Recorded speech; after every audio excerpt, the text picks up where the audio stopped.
aux plats et aux produits du terroir. Mais c'est tout un ensemble de choses, en effet. Eh bien justement, puisque c'est à ce siècle-là et à la cour de Louis XIV que naît la grande gastronomie française, donc il y a ce que l'on mange, mais la façon dont on le mange. Et ça, c'est la naissance de l'étiquette et du service à la française. Alors vous allez m'aider et aider le téléspectateur à y voir plus clair. D'abord, l'ordre des plats, vous en parliez tout à l'heure, il y a des dizaines de plats, le repas réglé, il y a un cérémonial qui est bien codifié. Hein. Est-ce que le roi prend ses repas tout seul, toujours? Le roi, quand il mange seul, ça, c'est le petit couvert. Quand il mange avec la famille royale, c'est le grand couvert. Et puis, il y a effectivement les repas d'exception.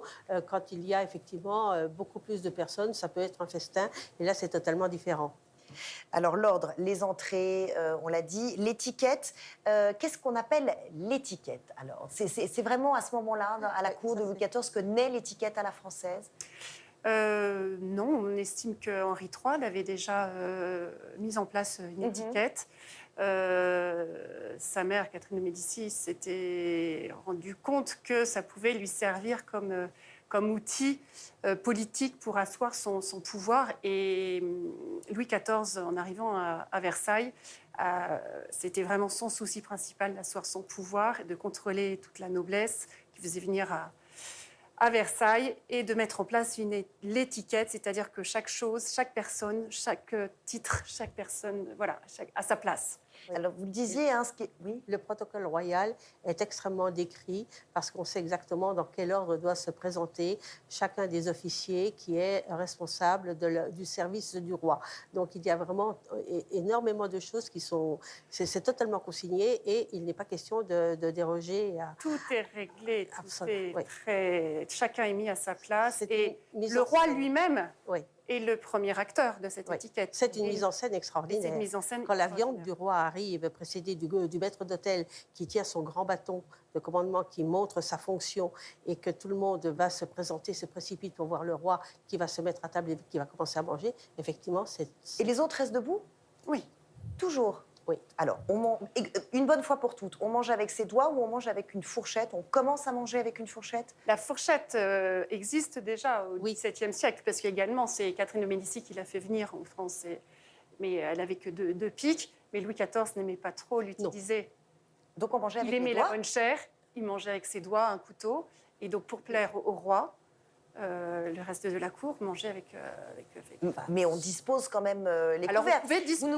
Vous nous avez apporté le très beau... roi, son cadenas. Hein. Le roi, sur la table royale, il y a les régalias, il y a la nef qui marque son autorité, qui marque effectivement sa puissance à la fois divine et terrestre. Et puis, il y a le cadenas. Et sur le cadenas, il y a... C'est une sorte de... Ça ressemble à une petite écritoire. Et c'est donc une pièce d'orfèvrerie sur laquelle sont posées les serviettes, les couverts du roi, et puis il y a son cure-dent, il y a une petite, un petit tiroir, et on trouve effectivement les objets, les ustensiles de propreté, les petits, voilà. Mais il a un couteau. Avec ses doigts, c'est vrai qu'à côté, il y avait un serveur qui lui donnait une serviette humide pour s'essuyer entre chaque plat. Et c'est codifié. Et c'était codifié. C'était un honneur de tenir cette serviette. De tendre la serviette au roi, c'est extrêmement codifié. Vous nous avez apporté un couvert. D'aujourd'hui. D'aujourd'hui. Mais expliquez-nous comment c'était disposé à l'époque. Est-ce que c'est à l'époque qu'on commence à mettre la lame du couteau vers l'intérieur, la fourchette tournée dans ce sens-là? Non, je pense qu'on mettait juste un couteau et une fourchette sur le côté droit, gauche même. Gauche. Gauche, mais c'est tout. Voilà. Et même les verres étaient derrière, étaient tenus par les chansons. Hein, le personnel qui avait ce titre-là de donner à boire. Il n'y a jamais de verre à table. Il n'y a pas de verre à table. Au XVIIIe siècle. Et donc, dans tous les films où il y a des repas, il y a cette erreur absolument magistrale qui m'amuse énormément. Il y a des verres. Non, il n'y a pas de verre à table. Vous l'évoquiez tout à l'heure, le service à la française a opposé au service à l'assiette, alors qu'on comprenne bien la différence. Le service à la française a bien évolué depuis le temps de Louis XIV jusqu'à aujourd'hui. Mais au temps de Louis XIV, c'était Sur la table, c'était une disposition de multiples plats, à l'instar des jardins à la française. Il fallait respecter une certaine asymétrie, une certaine géométrie. Il fallait que ça soit visuel, très joli, bien carré, si vous voulez. Et donc, on installait autant des plats chauds que froids, sucrés que salés, avec même des pyramides de fruits. C'est comme un ou grand de buffet. Un grand buffet où Oui. on installait tout en même temps et régulièrement, les services passaient et changeaient les plats, mais remettaient les nouveaux plats, à la bonne place, à la même place. D'accord, ils sont Voilà. disposés. Et c'est chacun qui se sert dans les plats? Ou ils sont servis par quelqu'un? Non. À cette époque-là, on se sert de ce qui est devant soi. Devant soi. Cela permet, quand il y a un festin, de mettre un certain nombre de plats qui sont réservés aux personnalités. Et dans les quelques exemples de menus que j'ai, il y est bien spécifié que pour le roi, pour la reine, on va déposer... Il y avait des morceaux choisis en fonction des rangs de chacun. Voilà. Et il n'est pas question, quand vous êtes bien éduqué, de vous demander le plat qui est au bout de la table. Ça ne se fait pas. Vous mangez... Et de prendre un morceau qui ne vous est pas attitré. Mais vous avez plusieurs plats autour de vous. Plusieurs de plats. Vous n'êtes Oui, pas... oui, vous c'est êtes Mais pas- si vous voyez êtes- qu'on vous laisse juste un petit bout d'os, si vous voyez le rang ou la place que vous avez par rapport à un très beau morceau choisi. Alors, c'est le contraire de ce qu'on connaît au restaurant, hein, où on est servi à l'assiette normalement. Mais vous, quand vous avez des groupes, vous faites ce fameux On propose service ce service à la française. à la française, Oui, avec tous les plats disposés avec comme ça? les plats disposés autour de chacun. Et donc, ils peuvent avoir un avant-goût de chacun des menus. Et chacun se sert au gré de ses envies. Ce service à la française, il perdure, il a perduré avec les chefs d'État à l'Élysée, par exemple, aujourd'hui. Oui, on sert encore à la française. Ça s'appelle le service à la française. C'est pour les grands événements. Quand on mange maintenant dans des repas privés ou semi-privés, le chef actuel peut effectivement de temps en temps servir à l'assiette. Mais quand il y a des grandes réceptions, les maîtres d'hôtel servent encore à la française. Ce qu'on appelle le service à la française, c'est le maître d'hôtel qui va arriver avec sur le bras le grand plat avec des morceaux de nourriture absolument extraordinaires, surtout quand il s'agit de langoustes en belle vue. Et donc là, effectivement, on présente encore aux invités qui se servent du plat. Oui, en fait, le service à la française a quand même bien évolué. Oui. Avant, on disposait tout. Et en fait, depuis la Révolution... Pour reprendre, les nobles avaient leur propre cuisinier et ils pouvaient disposer tous les plats ainsi. Mais depuis la Révolution, où les nobles ont été un petit peu poussés à partir, les cuisiniers sont retrouvés au chômage. Et on va dire au chômage, et ils sont installés leur restaurant, leur grand restaurant. Et là, le service à la française, où tout est disposé sur une table, n'avait plus lieu d'être parce que c'était difficile pour eux de facturer leurs plats. Donc, ils sont passés au service au plat, si vous voulez.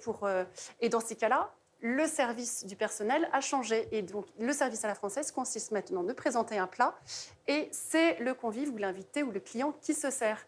Alors que le service à l'anglaise, par exemple, c'est le serviteur qui sert. Voilà.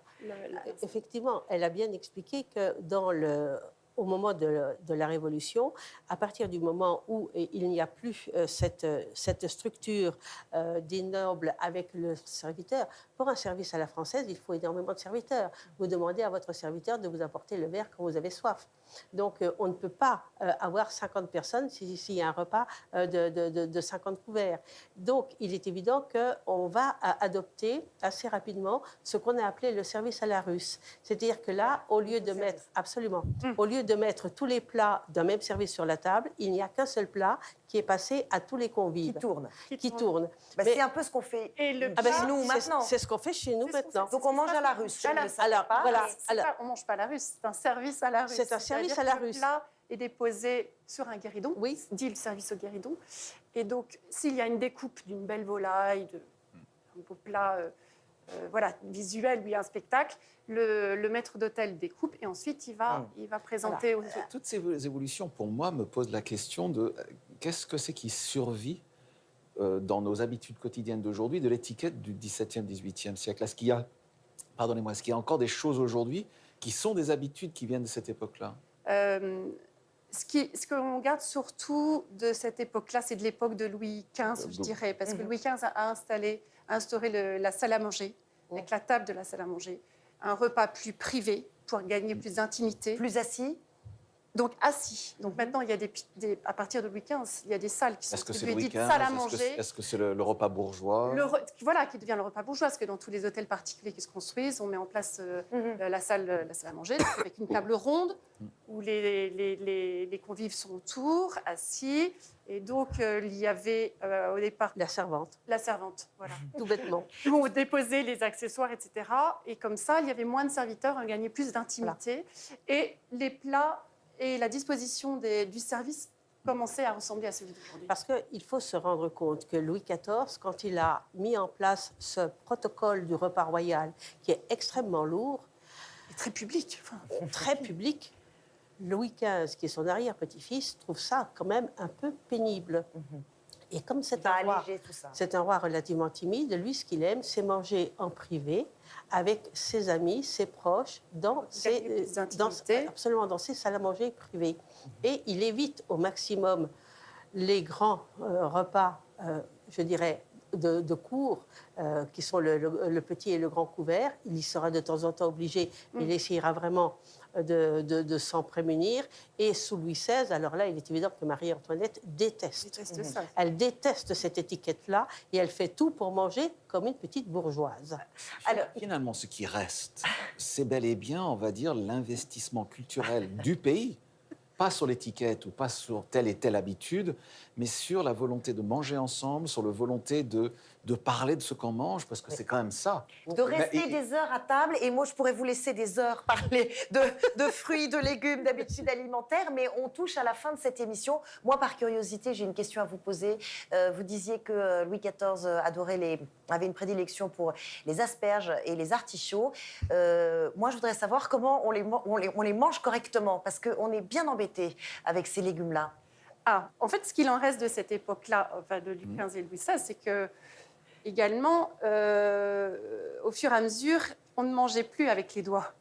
Donc, et on ne mangeait plus avec les doigts. Donc, l'asperge, si on veut bien la manger, on la mange avec la fourchette et on a le droit de la couper avec son couteau. On a le droit de la manger avec le. Vaut mieux la le dos de la manger avec fourchette. le tranchant de la fourchette. Voilà. Si elle a été bien préparée par la maîtresse de maison, par la cuisine, eh bien, normalement, elle doit être tendre, bien coupée, bien épluchée, donc ça n'a pas posé de problème. Mais le mieux, c'est de faire comme fait la maîtresse de la maison. Absolument. C'est le bon conseil que l'on peut donner. Et l'artichaut ne se sert peut-être pas dans des grandes surfaces. Devant les convives. Merci Non, à tous parce les que c'est quatre. un petit peu érotique de manger une asperge ou un artichaut. Carrément. Carrément. On va rester là-dessus.